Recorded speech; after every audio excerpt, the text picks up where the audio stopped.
So this is Goblin Valley. It's a bunch of these little like natural rock formations. I don't know if there's any famous ones or what's the deal, but it's pretty cool.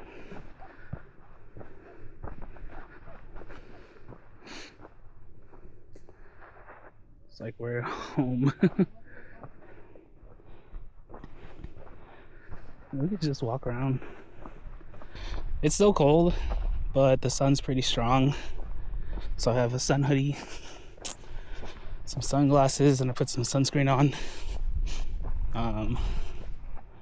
Because we don't mess around when it comes to that. So let's keep looking around. It's like a big empty spot. That one actually kind of looks like a goblin. Whoa. I don't know. There's a lot to do. We can go like over there. We can go over there. Those look cool. Yeah, the sun's pretty strong.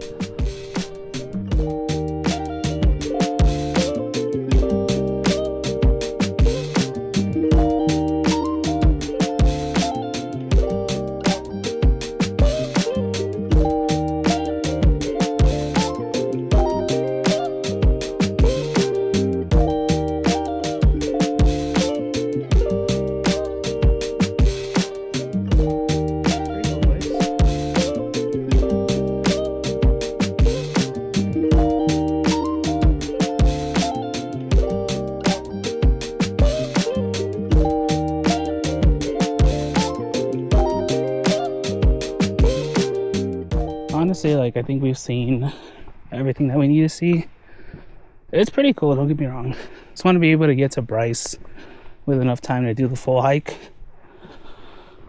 because I don't know how long that hike is, but it's 11:30. I don't know how far away Bryce is, and there's still one more stop I want to make. So yeah, this was Goblin Valley.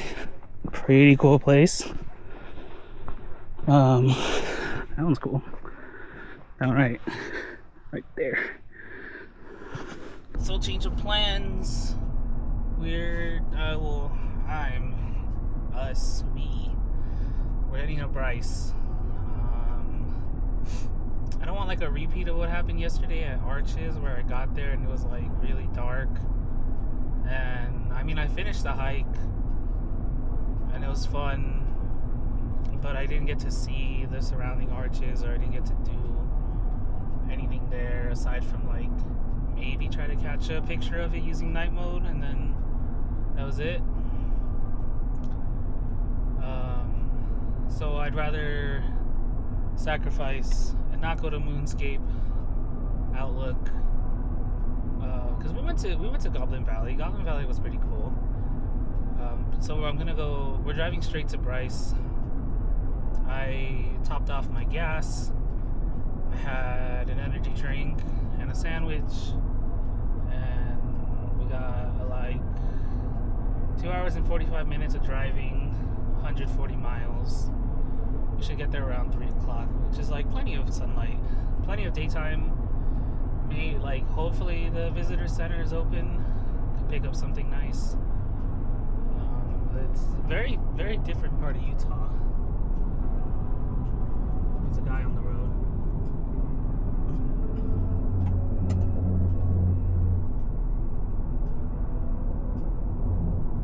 Bye. Very different. You can kind of see why this place is called.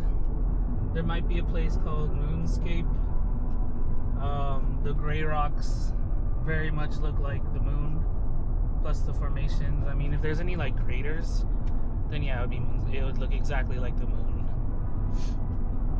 But yeah, I guess unless something interesting happens, then I'll see you at Bryce.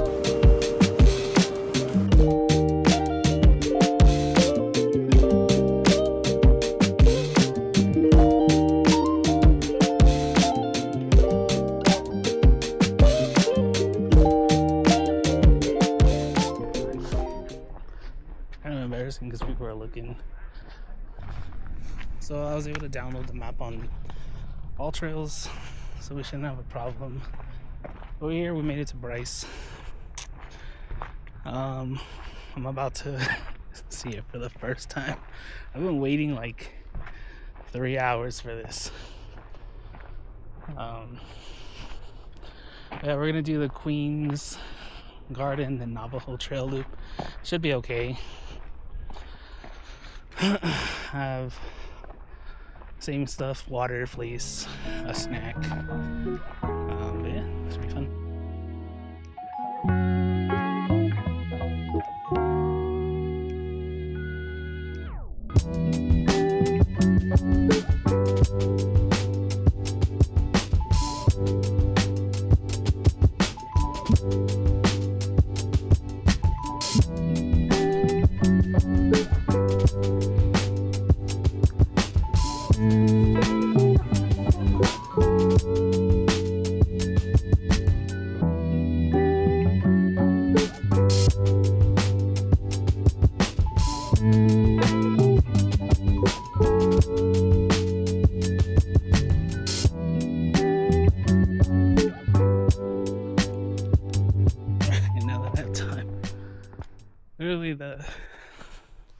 You can't see it anymore, but that was the famous switchbacks. There's still some people that are gonna see me talk. Alright, most of the people are gone now, so it's just me on the trail. It's very pretty. This is like a lot of pine trees, a lot of rock formations.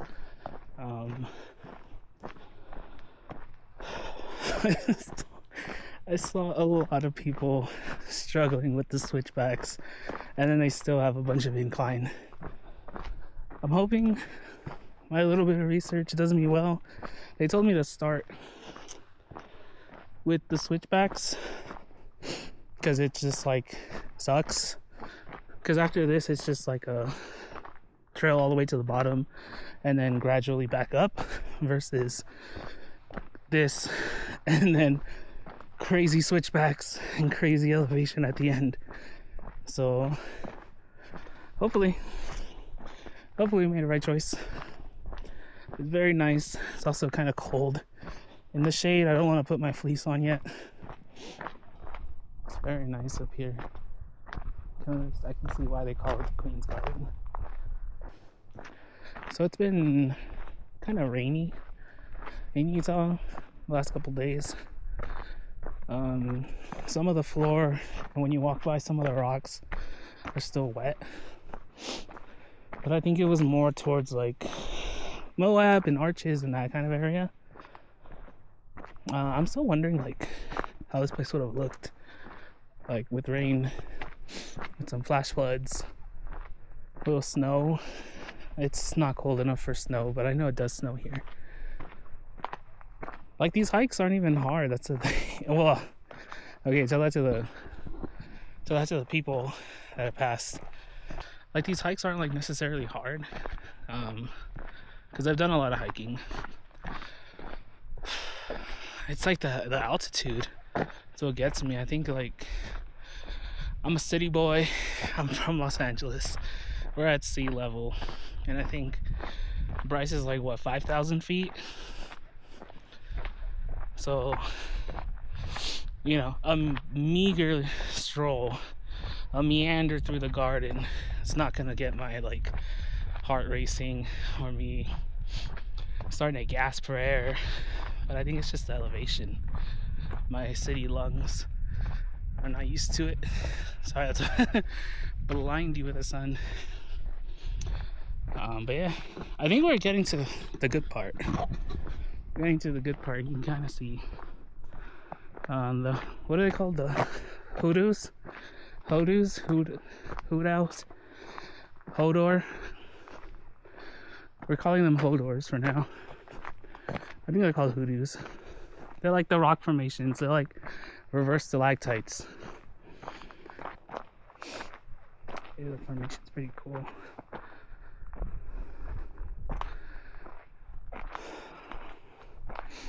You think it was like this, or they carved it out and put a little bench for people to come and sit? There's a plane, but I thought this was cool.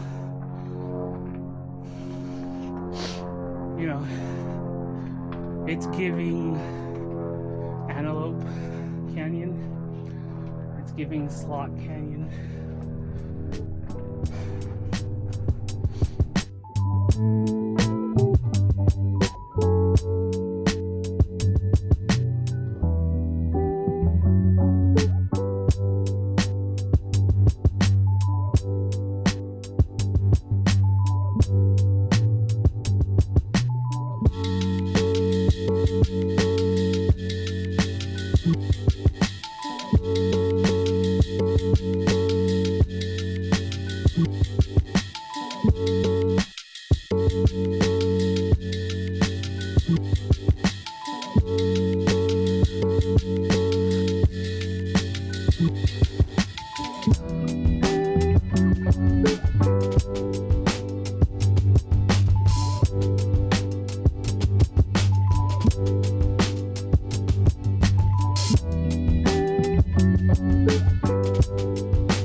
This hike, cream of the crop.